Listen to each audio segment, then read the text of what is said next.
إنا جعلناه قرآنا عربيا لعلكم تعقلون. بسم الله الرحمن الرحيم. الحمد لله رب العالمين والعاقبة للمتقين، والصلاة والسلام على نبينا محمد وعلى آله وأصحابه أجمعين، أما بعد، فنتابع درسنا من دروس اللغة العربية لغير الناطقين بها من الجزء الثاني. إنك مبعوني الله حق سبحانه وتعالى درس خضرة دوام دهم از كتاب دروس اللغة العربية، يعني درس هاي زبان عربي لغير الناطقين بها، برای کسانی که با آن حرف زدن میتوانند. من الجزء الثاني از قسم دویم. درس امروزی ما الدرس الثاني، درس دویم. درس یکم را گذاشتیم. الدرس الاول. موضوع درس یکم چی بود؟ إن و بعض اخوات آن، إن و بعض اخواتها. درس دویم هم بارک الله فیکم موضوع دارد. موضوع درس دویم از چه عبارت می باشد؟ لیسه. از روی قاعده می گویند که لیسه فعل ماض ناقص يرفع الاسم و ینصب الخبر. یعنی لیسه فعل ماضی است، فعلی است که زمان گذشته را دلالت می کند، ناقص است، یعنی از افعال ناقص است، اسم را رفع می کند و خبر را نصب می کند. خب برای میگویند که لیس من اخوات کان التي ترفع الاسم و تنصب الخبر. فهمیدید؟ خب معنای لیس النفی، یعنی انکار کردن. تنفی الخبر، خبر را انکار میکنند، خبر را انکار میکنند. خب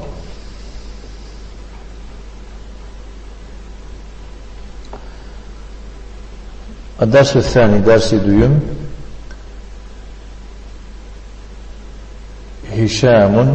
هشام میفرماید السلام علیکم و رحمت الله و برکاته. بلال یجیب، بلال در جواب چنین میفرماید و علیکم السلام و رحمت الله و برکاته، کیف حالک یا اخی؟ من الاخ؟ احوال شما چطور است برادری من؟ برادر کی هستید شما؟ گفته ایستاده است. هشام یقول انا مدرس جدید بالجامعه، من در دانشکده مدرسی نو هستم. اسمی هشام، نامی من هشام است. انا من الولایات المتحده، من از ولایت های متحده هستم. بلال یقول اهلا و سهلا و مرحبا بك یا اخی، بیایند خوش آمدن ای برادر. انا مسرور بلقائک، من با واخوری تو شادم. انا زمیلک، من همکاری تو هم. اسمی بلال بن حامد، نامی من بلال پسری حامد است. امن واشنطن انت یا هشام، ای هشام آیا تو از واشنطن هستی؟ هشام یقول لا انا لست من واشنطن، نه من از واشنطن نیستم. اینی من نیویورک، من از نیویورک هستم. بلال یسأل امسلم ابوک یا هشام، بلال پرسیده است که ای هشام آیا پدر تو مسلمان است؟ هشام یقول لا هو لیس بمسلم، نه وی مسلمان نیست.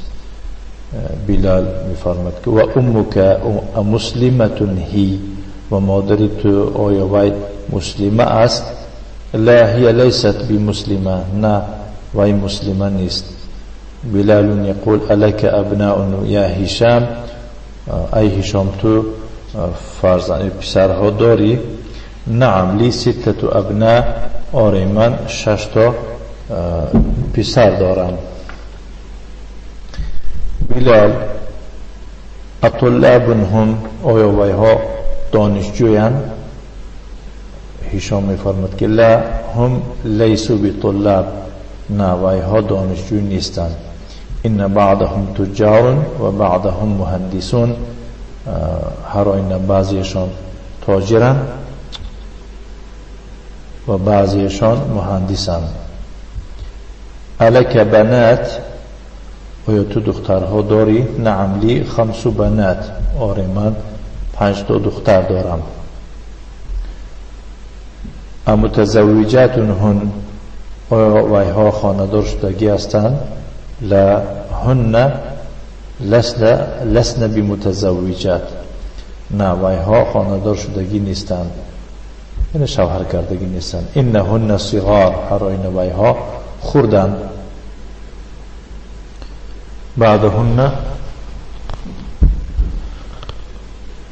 بعضهن في المدرسة الابتدائية و بعضهن في المدرسة المتوسطة، بعضیشون در مکتب ابتدایی هستند و بعضیشون در مکتب میانه قسمی یکمند.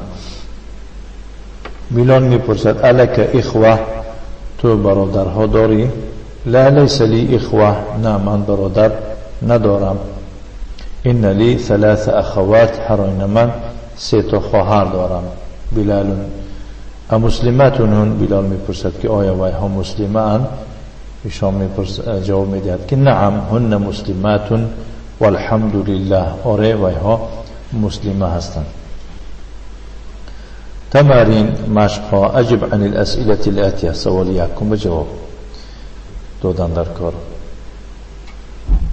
و سوال های زیرین جواب دادن در کار. من این هشام، باید به عربی گفتن در کار از کجا بودنی هشام را. من ای مدینه هو، و از کدام شهر است. کم اختن له، چند تا خواهر دارد. مشق دویم. ضع هذه العلامة امام الجمل الصحيحة و هذه العلامة امام الجمل التي ليست صحيحة، یعنی این علامت را در پیش جمله های درست گذار و این علامت را باشد در پیش جمله های گذار که درست نیستند. هشام من واشنگتن، درست باشد میگید نعم، نادرست باشد میگید لا. اخواته مسلمات، درست باشد نعم میگید، نادرست باشد لا. مشق دویم. تأمل ما یلی، آن چیزی را که در پایان می آید اندیشه بکن. کنیم برادران در اینجا اهمیت دادن در کار که مثال هایی که در طرف راست نوشته شدگی هستند اینها را مبتدا میگن، مبتدا خبر میگن. مثلا حامدون طالبون، حامدون مبتدا مرفوع بالابتداء و علامة رفعه ضمة ظاهرة على آخره لأنه اسم مفرد منصرف. طالب خبر المبتدا مرفوع و علامة رفعه ضمة ظاهرة على آخره لأنه اسم مفرد منصرف. همین خیلی عامل هایی هستند که با یعنی که همین قاعده رو دیگه کردنش ممکن است. مهم در روبروش نگاه کنید، گفته است که حامدون لیس بطالب. این مثال ها برای چی می باشند؟ برای لیسه می باشند که لیسه ای که اسمش ضمیر شده ایستاده است. اسم لیسه ضمیر شده ایستاده، اگر نه همون مبتدا خبر است در همینجا. خیلی که حامد مبتدا بود، در اینجا هم همون مبتدا ماند، فقط فرق در خبرش می باشد. فهمیدید؟ خب فرق در چی؟ در خبر می باشد. حامدون مبتدا گفتید، برای مبتدا حتما شما باید خبر یافتنتون در کار است. خبر یا مفرد می شود یا که غیر مفرد می شود. فهمیدید؟ برای خاطر آن که خبری مفرد را فهمید، باید که غیر مفرد را اول غیر مفرد را باید که داند. غیر مفرد آن خبر را میگویند که یا جمله باشد یا که شبه جمله باشد. خبر غیر مفرد می شود اگر خبر چی باشد؟ جمله باشد یا که شبه جمله باشد. شبه جمله آن است که شبه جمله دو خیل می شود، شبه جمله دو خیل می شود. یا می بینید که ظرف آمده است یا که جار و مجرور آمده است. جار و مجرور بعدی حامد نگاه کنید لیسا نه حرفی جر است که گویم جر کننده جر کرده شده است که شبه جمله باشد، نه ظرف است که گویم که این شبه جمله است. خلاص خاطر ما جمع شد که خبر در اینجا یعنی که چه شبه جمله نیست. خب اما باید جمله نباشد که خبر وقتی که جمله می شود دو خیل می شود، یا جمله اسمیه می شود یا که جمله فعلیه. اگر بینید که جمله با اسم سر می شدگی باشد، جمله اگر با اسم سر می شدگی باشد و جمله اسمیه می باشد. اگر بینید که جمله با فعل سر می شدگی باشد و جمله فعلی می شود. مثلا حامدون لیس بطالب، حامدون گفتیم همین جمله خودش به اسم سر شده است، میگیم که این جمله اسمی است، مبتدا است. اکنون حامدون که مبتدا باشد خبرش هم دیدن در کار که آیا خبرش یعنی که جمله اسمیه هست یا که جمله فعلیه. بینید که بعد از حامدون لیس آمده است. بارک الله فیکم. لیس را ما چی گفتیم؟ فعل ماضی گفتیم، فعل ماضی. معلوم است که جمله فعلیه بوده است. از همین خاطر ما فهمیدیم بارک الله فیکم این جمله یعنی بعد از مبتدا خبر غیر مفرد بوده است. از کجا فهمیدیم غیر مفرد است؟ از آن فهمیدیم که جمله بوده است. کدام نمود جمله بوده است؟ جمله فعلی آمده است. هر جا که جمله فعلیه یا که جمله اسمیه باشد غیر جمله یا غیر چی خبری غیر مفرد میگویند. اکنون فهمیدیم که خلاصه حامدون مبتدا بوده است، بعد از وی می آمدگی جمله فعلیه خبر بوده، خبری غیر مفرد بوده است، خبری غیر مفرد. اکنون خودی لیس را از روی قاعده میبینیم.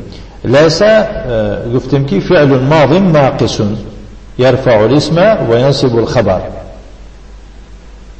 یعنی لیس فعل ماضی است، از افعال ناقص است، اسمش رفع میکند و خبرش را نصب میکند. خبرش را چی میکند؟ نصب میکند. بارک الله فیکم. نه. خب اکنون اسمش در کجا می باشد؟ لیس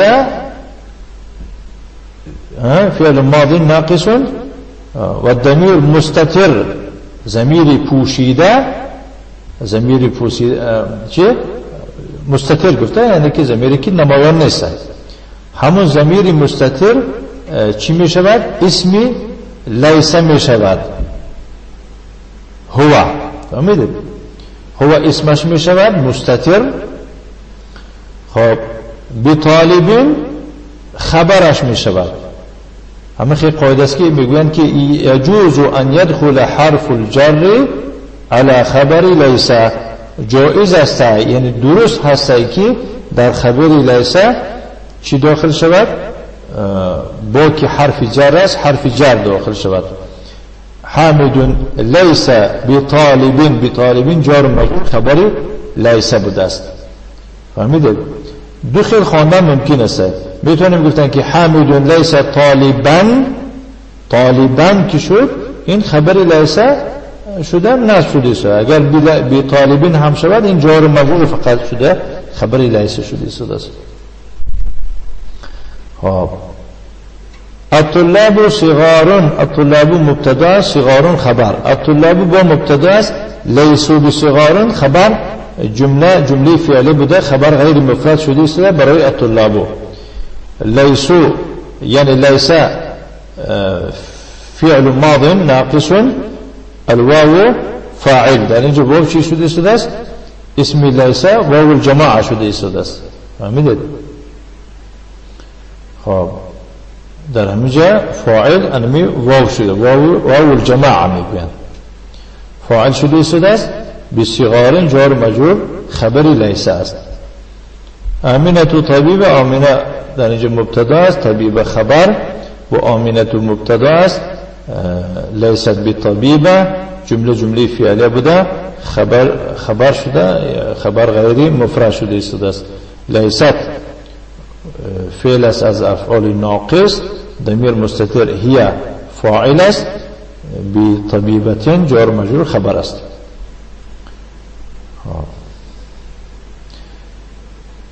دوامش میخیل مثلا الفتيات مبتدا است لسنا بمتزوجات جمله فعلیه بوده خبر غیر مفرد شده است. لسنا لیس یعنی که فعل ماضی است ناقص است نون فاعل شده است بمتزوجات جار مجرور خبر شده است. های جایی که به ضمیر آمده است همون انت لست بکبیر در اینجا انت مبتدا است جمله فعلیه خبر شده است لست لیس فعل از افعال ناقص تا فاعل شده است.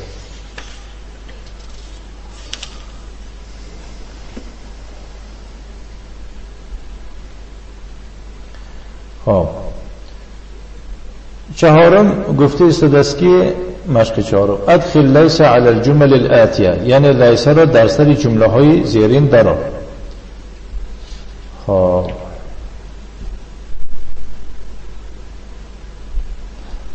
در سر این جمله ها چی لیس را در آوردن نکند با آیات نبرد که اسم رفع میکند و خبر نصب میکند. مثلا الباب مغلق لیس الباب مغلقا میشود. فهمید؟ الماء بارد لیس الماء باردا خنک نبودنی آب انکار کرده است. یا که خنک بودنی بگویم خنک بودنی آب انکار کنیم یعنی که آب خنک نیست گفته است. یا که لیس الباب مغلقا محکم بودنی در را انکار کرده است یعنی در محکم پوشیده نیست. هشام مریض لیس هشام مریضا هشام اسم لیس است و مریضا خبری لیس است. ما میتوانیم همینا با خواندن مثلا لیس الباب بمغلق هم گفتم میتوانیم لیس الماء ببارد هم گفته میتوانیم لیس هشام بمریض هم گفته میتوانیم. آخر مثالش ببینید مثال هفتم الطفل جوعانو این جوعانو غیر منصرف است یعنی اسمی که تنوین قبول نمی کند. لیس الطفل جوعانه هم گفته میشه بجوعانه هم گفته میشه. مشق پنجم اقرأ المثالين ثم ادخل لیس على الجمل الآتیه یعنی دو مثال را بخوان و لیس را در جمله های می آمدگی داخل کن. در اینجا مثال فرق چیست بین مشق چهارم و پنجم؟ فرق آن است که در مثال چهارم لیس را در سری مبتدا در آوردن در کار است. در مثال پنجم باشد در داخلی مبتدا یعنی بعد مبتدا آوردن در کار است. مثلا هو تاجر هو لیس بتاجر هو من اليابان هو لیس من اليابان السيارة جميلة السيارة ليست بجميلة أنا غني أنا لست بغني أنت فقير أنت لست بفقير هي من العراق هي ليست من العراق نحن أذكياء نحن لسنا بأذكياء. فهمید ده؟ أنا مخل کردم نرکن همون دو مثال بینید میفهمید چه خیل کردن در کار است. بارک الله فیکم. سته مشق ششم اجب عن الاسئله الاتیه بالنفی مستعملا لیس یعنی به سوال های زیرین جواب ده. با چی جواب دادن در کار است؟ یعنی با انکار یعنی انکار کرده جواب دادن در کار استفاده برده لیس را. امهندس ابوک آیا پدر تو مهندس است؟ بچه میگید لا هو لیس بمهندس. یا که میتواند گفتم یعنی بهتره اساسا همینه من راه بهترش گفتم لا هو ليس بمهندس. أمدرسة أمك؟ لا هي ليست بمدرسة. فهمیدید؟ گفتیم که اگر مبادا بینید که همزه استفهامیه که همچون حرف از جوابی او چی می شود؟ نعم می شود یا که لا می شود، بینید که در دوامش حرف عطف نداشتگی باشد، با چی؟ با نعم بلا جواب می شود. اما همون نباشد یا که با نعم. اکنون در همین جا و در کدام سوالی که اسم ظاهر آمده است بهتر آن است که به ضمیر جواب داده شود. مثلا اطلاب اخوتک، لا هم لیسو بطلاب. فهمیدید؟ هم لیسو بطلاب، فقط به ضمیر جواب دادن در کار. مشق هفتم، یوجه المدرس الى كل من الطلاب اسئلة يكون جوابها بالنفي ويرد عليها الطالب مستعملا لست. یعنی مدرس به هر طلبه از طلبه ها سؤال را پیشنهاد میکند که جوابش باید که با نفی باشد و با این سؤال دانشجوی لستو را استفاده برده جواب میدهد. لستو میگوید امن امریکا انت؟ میگوید که لا انا لست من امریکا. امتزوج انت؟ لا انا لست بمتزوج. امريض انت؟ لا انا لست بمريض. امهندس انت؟ لا انا لست بمهندس. مشق هشتم، اقرأ المثال ثم ادخل ان على الجمل الآتية. مثال را بخوان، بعد از آن در سر جمله های می آمدگی این را داخل گردان. دیده درباره این گذاشتیم بارک الله فیکم. این اسم را نصب می کند و خبر را رفع می کند، عکس عملی کانه. خب بس چرا اینجا تکرار آمده است؟ نه، تکرار آمدگی نیست، اینجا قاعده نو شده ایستاده است. میگم که یجوز تقدیم خبر این علی اسمها اذا كان الخبر جارا و مجرورا. این قاعده رو باید نویسید در همینجا، در تگ مشق هشتم باید این قاعده باشد.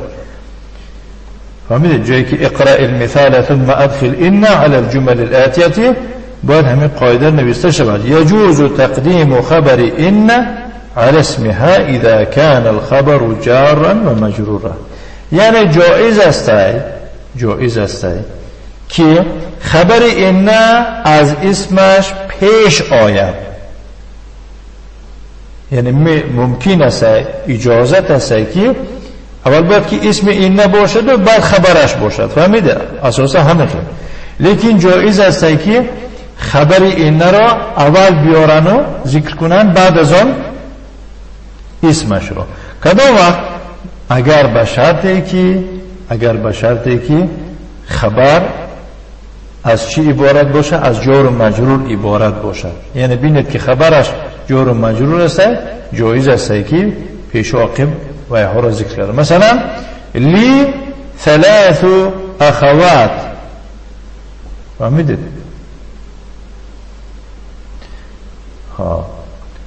اکنون نگاه کنید، این لی 3 اخوات. در اینجا خبر این کدام است؟ لی. اسم این کدام است؟ 3. فهمیدید؟ 3 برای چی؟ یعنی که خبر پیش آمد گویند میگید که زیرا خبر از جار و مجرور عبارت است. لی وقتی که لام حرف من حروف الجرة يعني المتكلم مجرور باللام. نعم. لي 3 اخوات، اصله 3 اخوات لي. در اصل این 3 أخوات لي مشبه فهمت خلي كي إن لي 3 أخوات در أصل إن 3 أخوات لي في الفصل 5 طلاب جدد إن را داخل گردانیم چه خیلی خوانده میشود إن في الفصل 5 طلاب جدد برای چه 5 شد چونکه این اسمی إن است لنا مدرس جيد إن لنا مدرسا جيدا مشرف في جيبي 100 ريال إن في جيبي 100 ريال مشرف الكلمات الجديدة كلمة هنا لقاء واخري جيد خوب نغز جيب كيسة جمعش جيوب نهر جوي جمعش أنهار برقية يعني تليجرام جمعش برقيات مصرف بنك